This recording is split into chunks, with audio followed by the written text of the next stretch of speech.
ano sa adunay Christmas rush diha pag yun nagprotesta ang mga TNVS driver. Ang hinungdan ani kay gasigi man og pasa ang usa ka transport company no o TNC og senior og PWD discount sa ilang driver partners. Bisag na ay sugo ang LTFRB nga ang TNC dapat amupasan sa gasto.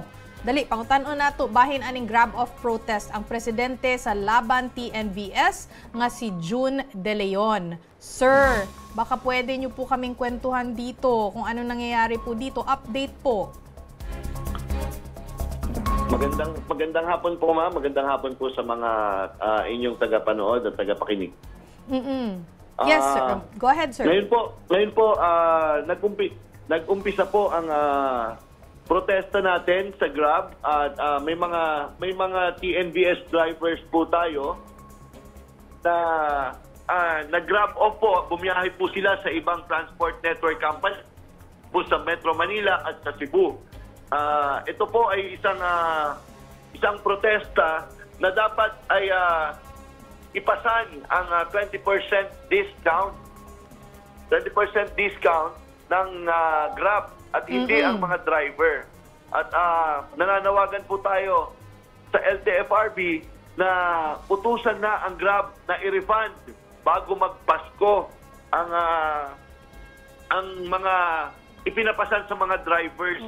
Sir June, bakit po ba gaano po ba kalaki ang epekto sa kita ng driver partners pag sa kanila pinapasa ang senior at PWD discount po? Ano po ang epekto sa kanila?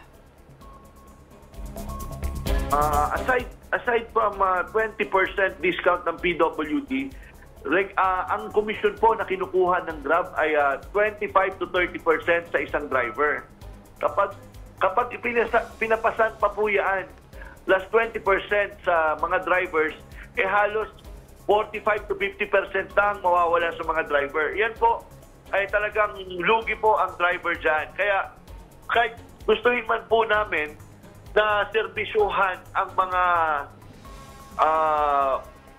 mahal nating senior citizen, PWD at estudyante, gustuhin man po namin, mauuwi lang po kami sa pagkalugi. Kaya iniiwasan po namin ang kumuha ng ganito. Pero ayon nga po sa batas at sa memorandum circular na sinasabi ni Chairman Guadis patungkol dito, dapat ang transport network company ang pumasa nito at hindi ang mga drivers. Yes, clear po. Naidulog nyo na po ba ito sa LTFRB? At kung ganun po, ano po ang sinabi po ng LTFRB?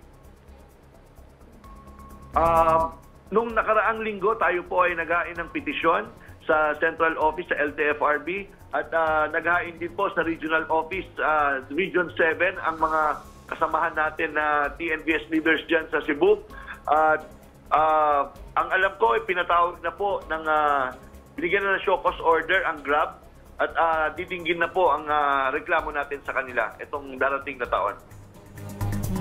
Okay, daghan kayong salamat.